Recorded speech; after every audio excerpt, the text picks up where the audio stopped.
What is up, fellas? We are back for another UFC predictions video. This time for UFC Fight Night St. Louis. Lewis versus Nascimento.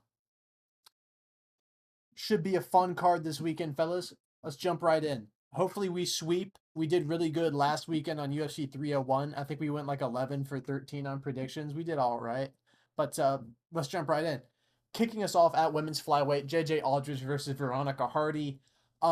I've seen a lot of people picking JJ Aldrich. I'm not going to be doing that. I think I'm going to go with Veronica Hardy here, mostly because I think over her last few fights, I've seen her generally actually improve fight to fight, which I don't think I've seen the same kind of evolution for JJ Aldrich. I think the only advantage that JJ Aldrich has in this fight is potentially strength and a little bit of experience, but I think Veronica Hardy is a much more technical striker. She has good Muay Thai, good leg kicks, decent hands, good elbows as well. I think she'll be able to keep this fight standing as well. Um, I think if she tries to wrestle JJ Aldrich, I think that's where the problems would probably arise because JJ Aldrich, I think, is just bigger and stronger. But I think Veronica Hardy's just going to school her in striking. And I think she's going to win herself like a decision here, maybe like a 29-28 decision. Maybe JJ Aldrich gets around off of her. That's kind of how I see that one playing out. Moving up to welterweight, Jared Gooden versus Kevin Jousset. I'm going to be going with Kevin Jousset here. He's a pretty big favorite, which I'm not too confident in. I think the line might be a little bit wide, but I think Kevin Jousset's a really good kickboxer. He's very technical. He's very clean. He's a big guy, giving up a little bit of reach to Jared Gooden, but Jared Gooden doesn't really utilize his reach all that well. Jared Gooden, big, strong guy, very, very powerful. Leaves himself open a little bit, but he has a decent chin, and he's got a really good puncher's chance. As you saw against Wellington Turman, he was losing that fight pretty bad, and then he just clipped Turman and won the fight as like a plus 200 dog. Um, I think he's going to have a harder time doing that against Kevin Jousset. I think Kevin Jousset's a more dangerous opponent kickboxing wise. I think his chin's a little bit better, and I trust in him to not get in a very ugly exchange in the boxing range with Jared Gooden or get caught in the pocket. He's very elusive. He does get out of the way of strikes pretty well. I think Kevin Jousset here can win himself a decision over Jared Gooden, barring he doesn't get bonked in the fucking head and die. Okay, moving up to flyweight, Charles Johnson versus Jake Hadley. Fellas, I have done a lot of research into this card, more than normal, because this card, like just looking at the fights on this card, I was really not sold on who to pick when I would first glance at this card. And there are so many underdogs on this card that I want to pick and that I will pick. This is the first one. I'm going with Charles Johnson here over Jake Hadley. Um, their styles are kind of similar. Well, not really. Both decent grapplers, both decent on the feet, basically. But Charles Johnson, I'm picking him because I think his style of more of an elusive, poking kickboxing style is going to benefit him in the stand up against Jake Hadley. Jake Hadley's more of a traditional striker, and he likes it when guys are kind of in front of him for him to land his shots, kind of like Malcolm Gordon. Malcolm Gordon's movement's not very good, so he's able to land a nice body shot and drop him. Charles Johnson, on the other hand, he moves a lot because his cardio is so good, and he's very unorthodox in the way he strikes. You see on the ESPN stats, he switched stances. He's very tricky to track down on the feet, and he's got really good cardio. His takedown defense is quite good. Even if you get him down, he pops up very quickly. Um, I think his submission defense should hold up against Jake Hadley. That's probably where this fight will be the sketchiest if Jake Hadley gets his back or something like that. Um, but I think as the fight goes on, and I think it will probably go on longer, um, I think Charles Johnson, he doesn't really get tired. His cardio is very good. Former track athlete. Jake Hadley, I think the weight cut to 125 is just brutal on him, honestly. I saw a picture of him on Twitter today. He looked so sucked down. He looked like death. I just think the weight cut kills him, and it kills his cardio a little bit as fights get later. Kind of like in the Cody Durden fight, he was dead tired. He could have won that fight if he just would have had better cardio. And I think in this fight, it might bite him again because Charles Johnson does not really slow down. So I'm going to trust in Charles Johnson here to squeak out a very close decision win, I think, over Jake Hadley. Obviously, Jake Hadley is very dangerous, good fighter, could submit Charles Johnson, could even hurt him on the feet. But I think Charles Johnson can squeak out a decision here, 29-28. in a very competitive fight. This one should be pretty fun to watch. Moving up to welterweight, Billy Golf versus not golf, Billy Golf. I need to go fucking hit the green. Billy Golf versus Trey Waters. Um, Everybody and their mom on Twitter's on fucking Billy Golf. Um, and I understand why. He's a good fighter. He's a dog. He pushes a hard pace. He walks through the fire quite a bit. But I'm gonna go with Trey Waters here. Just slight lean Trey Waters. Just because Trey Waters, he's just so physical. He's gigantic for welterweight. 6'5", 77-inch reach. Pretty good kickboxer, pretty fucking technical, and he's a hard guy to get to. I think Billy Goff's a guy who likes to get into that dirty fight. I think he's going to have a hard time. I think he's going to get caught coming in, trying to force that dogfight with regularity against Trey Waters. Um, I think this fight's probably largely going to look a lot like Trey Waters versus Josh Quinlan. However, I think Billy Goff does have the takedown threat here to maybe get to Trey Waters' hips and get a takedown and maybe land some ground and pound. Maybe that's why a lot of people are picking him. But I think Trey Waters is just going to be able to keep him at range and hurt him with regularity when he comes in range. I think Trey Waters. I'm I'm thinking like a decision or a late TKO for Trey Waters, but we'll see. Billy Golf is a dog, um, and he's good value at plus 135. I will say that, but I am going to go with Trey Waters, maybe like late TKO decision, maybe. Moving up to women's strawweight, Tabitha Ritchie versus Tisha Pennington, formerly Tisha Torres. Um, I'm gonna go with Tisha Pennington. I don't know. I don't know why people are so high on Tabitha Ritchie. Like she's okay.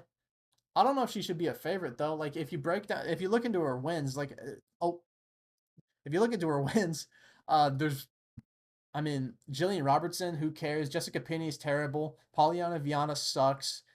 This chick is like 13-7, right? Yeah.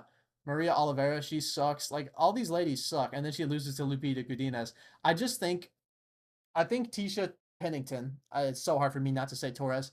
She's got more experience against much better opponents. And I think if Tabitha Ritchie isn't able to take Tisha Pennington down, which I don't think she'll be able to do it very consistently, because I think a lot of the time Tabitha Ritchie is operating with a strength advantage over a lot of these ladies. I don't think she's going to be enjoying a strength advantage in this fight at all. I think Tisha Pennington will be able to stuff her takedowns, and I think on the feet, I think she's a slightly better striker, and I think she'll win a decision here over Tabitha Ritchie as a plus 120 underdog. Moving up to lightweight, Terrence McKinney versus Esteban Ribovic. I'm going with another underdog. I'm going with Terrence McKinney. I like Esteban Ribovic. Very good boxer, very good hooks, very good counter hooks, but he kind of takes one to give one, and he does get caught early in fights. He doesn't really get hurt early in fights, but he is hittable early in fights. That's a problem if you're fighting Terrence McKinney because he is probably one of the most explosive first round fighters in the division. And another thing, on the feet, I think it's pretty even. These guys can both hurt each other. These guys both have dangerous striking. But on the ground, it's a complete wash. Terrence McKinney is an actual good wrestler, and he's got a submission threat. Esteban Ribovic, if he gets taken down, I really don't know if he's going to be able to get back up with Terrence McKinney on top of him. So yeah, in my opinion, on the feet, I would say it's probably even. On the ground, yeah, it's a wash. I think Terrence McKinney will be able to take down Esteban Ribovic pretty easily if he shoots. Terrence McKinney doesn't always fight the smartest, though, so that's not necessarily reliable. But if he does, it's an easy path to victory for him. Also, enjoying about 4 inches of reach. He's got power. I think he can win this fight against Esteban Ribovic. I think Terrence McKinney is going to take Esteban Ribovic down and maybe submit him, kind of similar to what he did to Faris Ziam, which is a decently aged win, I would say. Closing out the prelims at lightweight, Chase Hooper versus Vyacheslav Borishev, my GOAT. Slava Claus. I'm going with Vyacheslav Borishev, guys. Uh, Chase Hooper's a jiu-jitsu guy. His takedowns aren't the best. I saw a lot of people on Twitter yapping about how easy it is to take Borishev down, and they're showing clips of Mike Davis double legging him. Mike Davis he could be ranked right now in the lightweight division if he just fought more, straight up. So I don't think, and Mark DeCassie's really good too, really powerful and athletic wrestler. Like, I don't think Chase Hooper has the same double leg as like Mike Davis or the same athleticism as like a Mark DeCassie. I just don't see it. I think Chase Hooper will shoot takedowns. He might get to Borshev's hips, but I think Borshev can defend Chase Hooper because I don't think Chase Hooper has a strength advantage over Borshev in this fight. And on the feet, Borshev he's cold. He's cold as fuck. He is really good on the feet, and Chase Hooper is not, and it's a little bit scary. Now, obviously, can Chase Hooper, if he gets Borshev down and gets his back, he'll probably submit him. But it's a coin flip. Does Chase Hooper get him down and take his back? Or does Borishev beat the shit out of him? I don't know. But I think I'm leaning towards Borishev beating the shit out of him because I think it's more consistent than Chase Hooper getting an actual shot and getting a takedown, in my opinion. I also think Borishev will work the calf kicks really well. I think he'll work the body really well. And the body shots can very quickly turn into uppercuts or shots that hit Chase Hooper coming in on a takedown. Also, he could use those body shots or uppercuts potentially as underhooks for takedown defense. I'm going to go with Borishev here. I think he's going to get a TKO win over Chase Hooper in this fight. Fingers crossed, because I love Borishev. Moving up to the main card at heavyweight, Waldo Cortez Acosta versus Robelis Despagain. Guys, this one's a bit sketchy. I'm going to go with Robelis Despagain here, simply because he is an athletic freak, but he is fadeable in this fight because Waldo Cortez Acosta, he has been hit and miss in his career, but he's a durable guy. He throws straight shots and he throws them fast, and he knows how to box, and I reckon he probably has a good chin too. So it could be problems for Robelis Despagain. We're really going to see here what this guy can really do here, because I think this is a tricky matchup for him. Much trickier than Josh Parisian, I'll tell you that much. But I do trust in the size, the gigantic reach advantage, and the athleticism. I think the kicks will be landing for Robelis Despagain here. I think he can calf kick Waldo Cortez Acosta to death, similar to Marcos Rogerio de Lima did, and coast a little bit. I don't know if Robelis has the cardio to go all 3 rounds. We'll see. I'm going to go with Robelis Despagain here. I think maybe he's going to take Waldo Cortez Acosta pretty deep into this fight, though. I think maybe like a round 2 TKO, perhaps. We'll see, though. I'm really interested to see how this fight plays out. Moving up to featherweight, Alex Caceres versus Sean Woodson. This is a fight that I've gone back and forth on as far as picking an underdog. I think Alex Caceres has a decent enough style to beat Sean Woodson just because he's very dynamic and tricky. But Sean Woodson's a guy who has looked improved every single fight from what I've seen. He looked really good against Charles Jourdain. Jourdain could not land a singular shot on him. So I gotta go with Woodson over Caceres. Even though I think Caceres has a fair shot here, he's very dynamic and very tricky. And if he gets Woodson's back, he's got good chokes. I don't think he's going to be able to do that, though. Sean Woodson's pretty good about not getting taken down and not letting people get an advantageous grappling position on him. And I think he's just going to be able to school Caceres with his jab and cross. His 1-2, I think, is going to be money, especially with the gigantic reach advantage. Both guys are pretty quick here. Caceres is coming off of a bit of a beating against Giga Chikadze, but he was pretty competitive in that fight. This is going to be a good fight, guys. Southpaw v Orthodox matchup. This should be a really good one. I'm going to trust Sean Woodson, though. I think he's going to eke out a decision over Alex Caceres here in this fight. Although, I don't mind Alex Caceres as an underdog even a little bit. That dude's always live. I love that guy. Moving up to lightweight. This fight. Diego Ferreira versus Matus Rebecki. Guys, I don't give betting advice. That's what I say. These videos aren't betting advice. But Diego Ferreira being plus 315 is worth a sprinkle, in my opinion. Because Matus Rebecki, you see the record and you're like, wow, this guy's a demon. And he is good. Don't get me wrong. But some of these wins, brother. Roosevelt Roberts, Nick Fiore. Chase Hooper beat Nick Fiore just about as dominantly as fucking Matus Rebecki did. Nick Fiore took down Matus Rebecki and got in mount on him. You understand what I'm saying?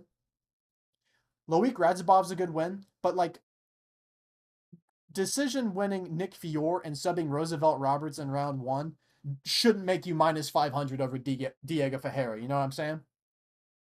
I think the line is wide. I think Rebecki will probably win, but I think he should be more like a minus 170 favorite to me. I swear to God. He's a very big, powerful guy. Decent hands. I like the southpaw matchup for him here.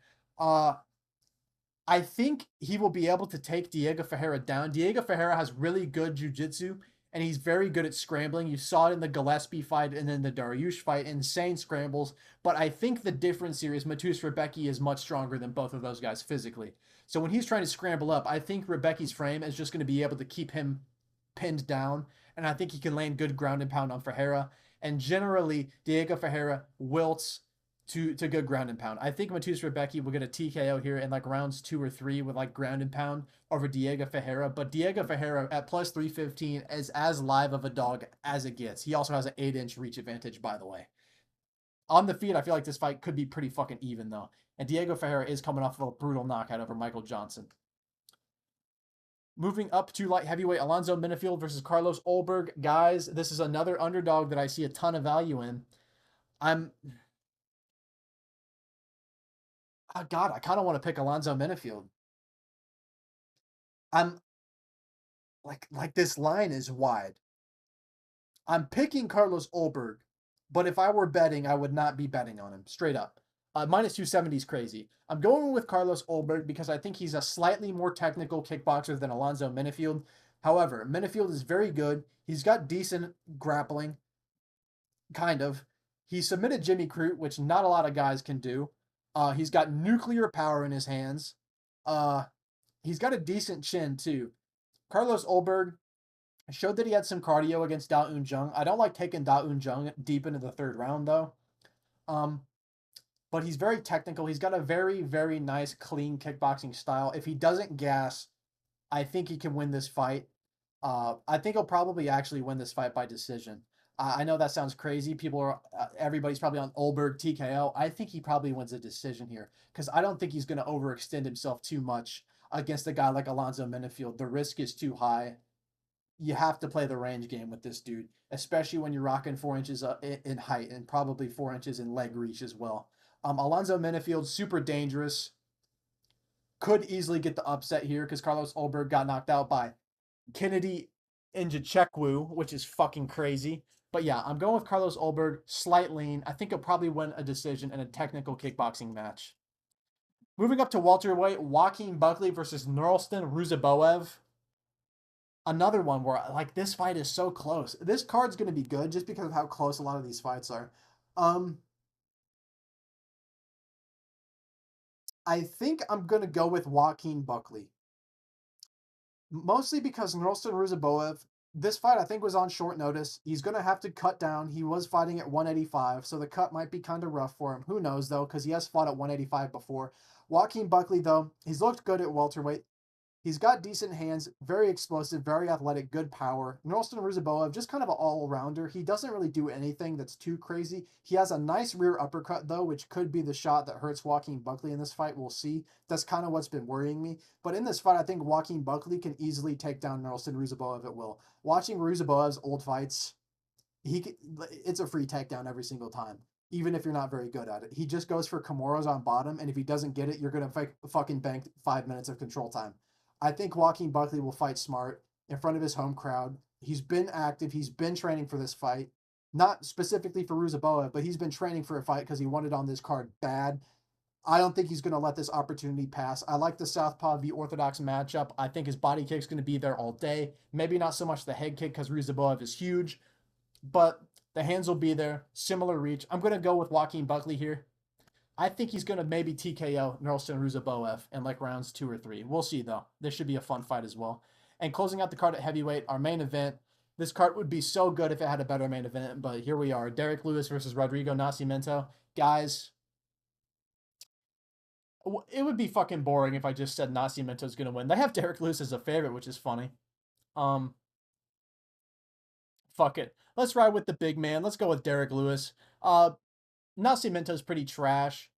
He's got decent hand speed. He doesn't really have a lot of power, though. His grappling's fucking mid. He got chinned by Chris Dawkins. He's beaten who? I don't know. Fucking Dante Omaze. I could give a fuck. Let's go with Derek Lewis by TKO in like round 1. I don't give a fuck. He knocked out De Lima. That's a better win than any of Nascimento's in his career. And this is a Derek Lewis who is on the fucking downswing. So I'm not even going to break this fight down. This is just fucking fat heavyweight slop.